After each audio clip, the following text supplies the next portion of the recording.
Hello and welcome to the Bootleg Universe, where we are giving a series of instructional videos on some of the lessons and we learned from Guardians of Justice and the techniques that we used.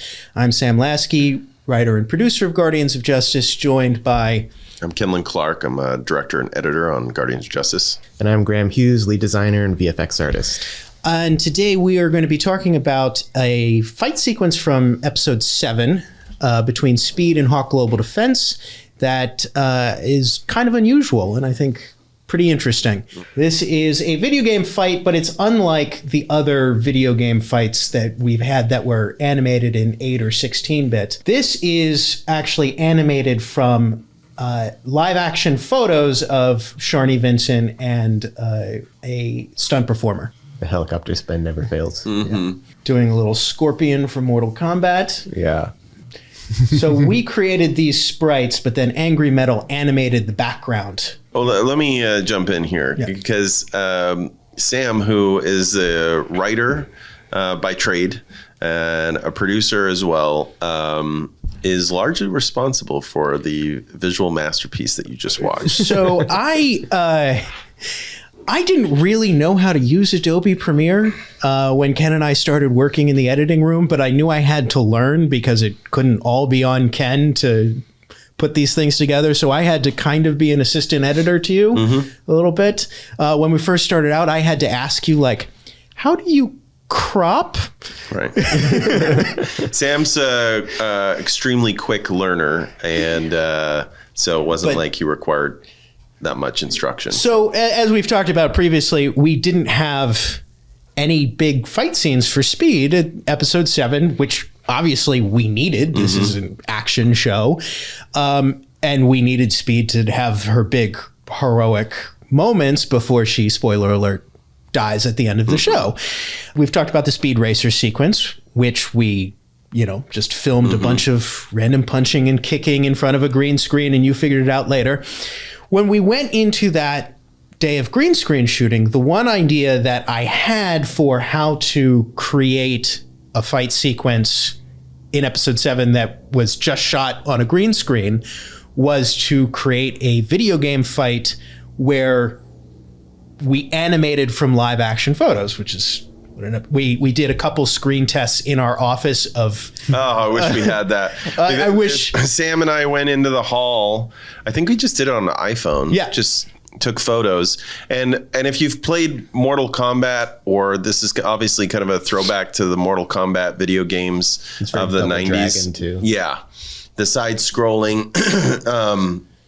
Sam, we went out into the hallway where we were editing and just snapped photos, and then Sam did a very loose test, and someday we will find this and show it.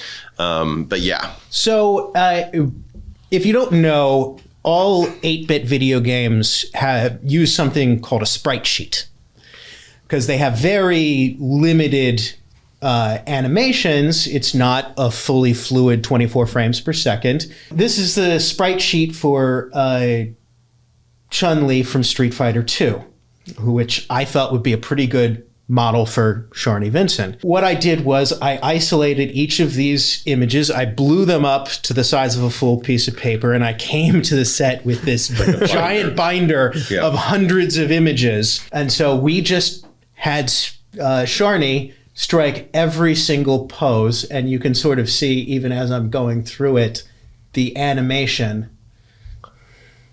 That's awesome. And this was right at the end of our shoot. They were literally breaking down Everything was, the lights around us. We had 45 minutes left before we had to be off this green screen. And Sam, I was taking the photos. Sam is just off camera in the direction that Sharni's facing. And if I'm not mistaken, you had the binder. I had the binder.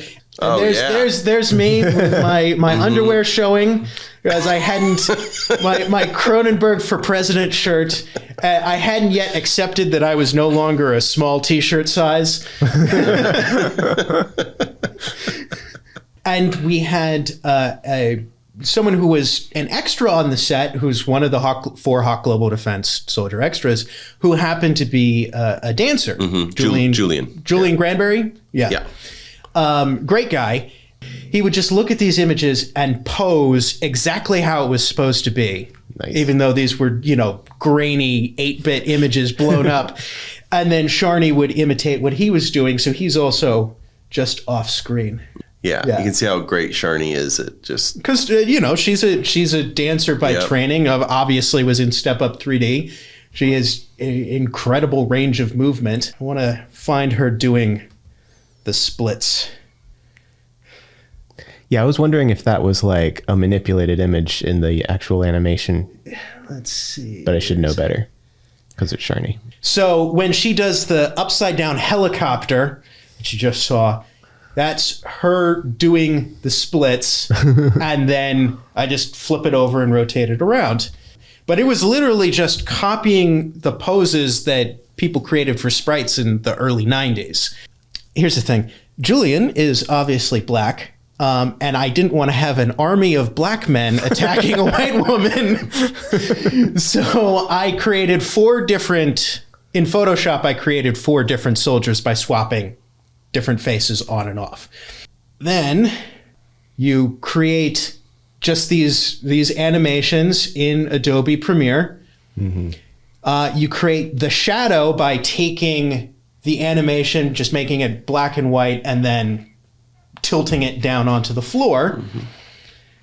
And once you have all of these animations, it's actually a very simple matter of stitching them together into a full fight sequence.